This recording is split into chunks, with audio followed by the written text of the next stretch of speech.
Bonsoir, je suis Alexandre Allemagne, le directeur du Grand Rex. Bienvenue à la maison.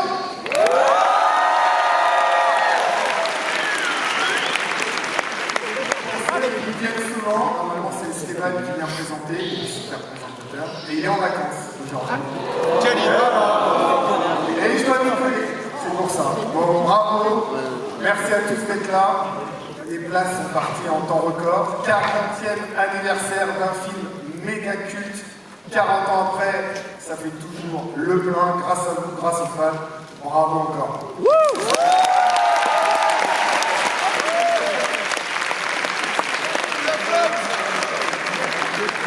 Ce soir, on fête cet anniversaire, je ne suis pas venu seul. Je suis venu avec quelqu'un qui veut le dire. Monsieur Star Wars France, Patrice Giron pour tous les fans. Bonsoir.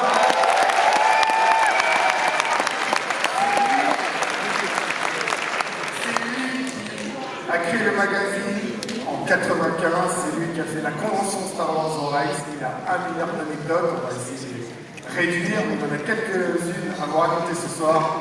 Patrice, bienvenue.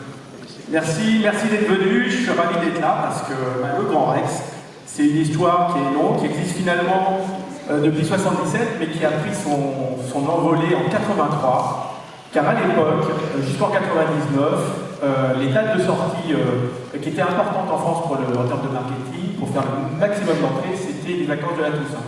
Moralité, les films américains sortaient en mai, et 6-8 mois plus tard, on les avions en France. Donc le Retour de Jedi est sorti aux États-Unis, carton plein, et en France, le papa d'Alexandre, Philippe et Bruno Blancard se sont dit tiens, ici pour la sortie du film, on reprojetait Star Wars et l'Empire contre-attaque. Chose que personne n'avait fait au monde. Donc le mardi soir, le 18 octobre 83, il y a eu diffusion de Un Nouvel Espoir, l'Empire contre-attaque, et à minuit, le Retour du Jedi. Ce qui a fait que Star Wars est devenu culte ici au Grand Rex. De mémoire, je crois que les portes en bas ont volé en éclats. Ici, il y a David qui est dans la salle, qui était là ce soir-là. Je le salue. Et voilà, et après, effectivement, quand j'ai monté Lucasfilm Magazine, que j'ai voulu organiser des conventions officielles avec Lucasfilm, nous avons choisi le Grand Rex parce que, bien sûr, Philippe, ton papa et Bruno m'ont ouvert grand les bras, et on a organisé en 2005 la première grande convention avec avant-première mondiale et 8 premières minutes de l'épisode 3, une semaine avant la sortie mondiale, avec un grand concert. 2 ans plus tard, on a fait en 2016 les 30 ans de Star Wars, avec la projection de 6 films. Et nous avons fêté ensemble déjà les 30 ans du Retour du Jedi en 2013, où nous avons refait une soirée événementielle, voilà, où tout le monde est venu et tout le monde a gardé un grand souvenir. C'était que des souvenirs, donc vous avez compris, le premier marathon au monde Star Wars, c'est ici, c'était ici. Vous faites partie.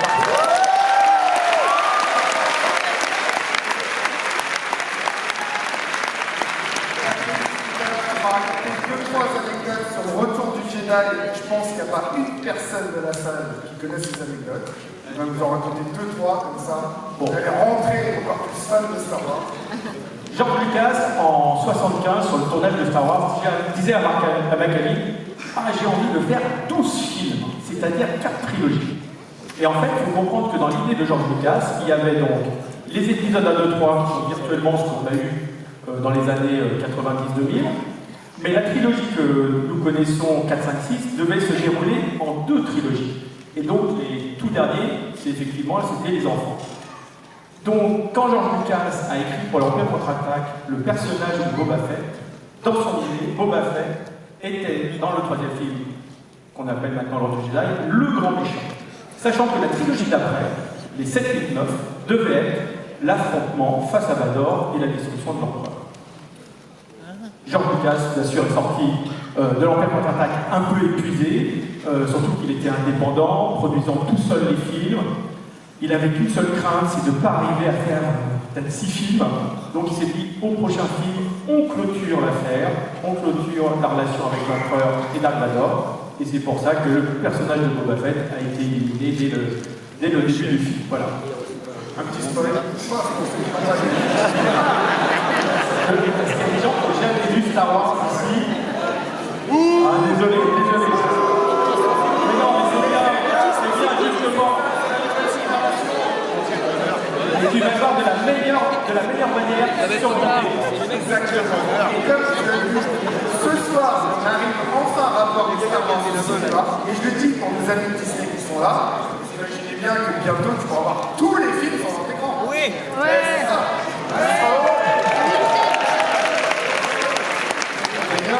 On peut remercier Lucasfilm et Disney d'avoir donné l'autorisation dans certains pays, et notamment au Grand Rex, d'avoir la copie pour ce soir.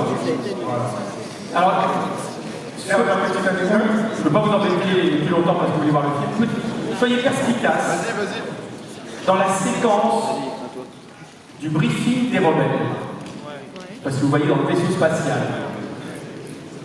Si vous faites attention, l'acteur qui fait Dark Vador, Dave Prose, fait un caméo. Vous allez avoir C3PO, R2D2 au centre, au bout des escaliers. Sur la gauche, vous allez voir un gars avec une casquette. Et bien c'est Dark Vador, et c'est la seule apparition, et je crois que personne n'est au courant, ça n'a jamais été dit nulle part en table. Voilà. Ah, le traître. Voilà, ben, je vous souhaite une bonne soirée. Ça, c'est pas terminé.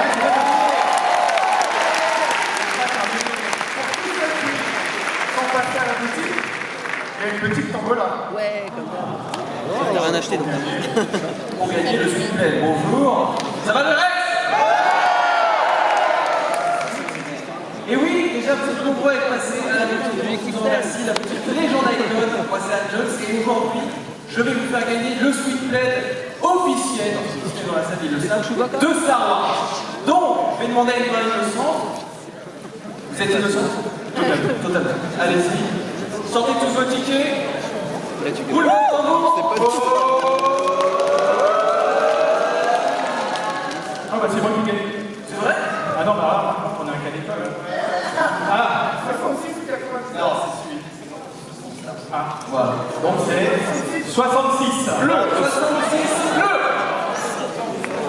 L'ordre sur... Il y a un 66 bleu ici. 66, hein, pas 99. Et au chiottes.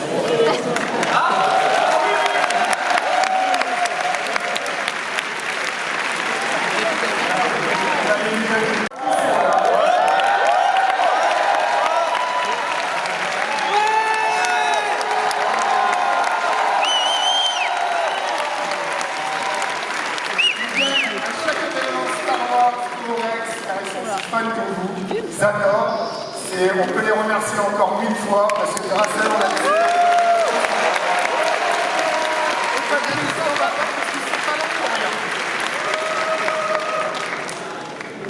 Alors, bonjour à tous.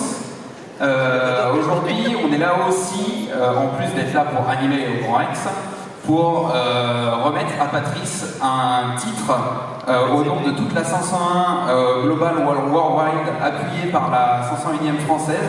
On te remet le titre de membre d'honneur de la 501e.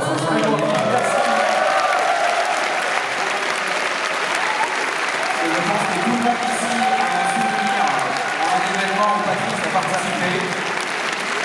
Et tous les événements auxquels il a contribué, il a toujours impliqué de près ou de loin la 501e. Et donc on voulait le remercier de toutes ces années de collaboration avec lui, chaleureusement avec ce titre. Voilà. Quelque part, tous ces gens-là sont des enfants du Lucasfilm Magazine et on a passé la passion à une nouvelle génération et encore une nouvelle qui vient ce soir. Merci beaucoup. Ça fait bien. On a Jean-Claude là-haut, notre projectionniste, il a de nombreuses dizaines d'années, qui a gardé en pellicule 35 mm, donc bien limité. Vous vous souvenez, en 97 ressortaient les éditions spéciales. Et il a gardé, et on va les projeter en 35 mm juste avant le film, les bandes annonces. Oui.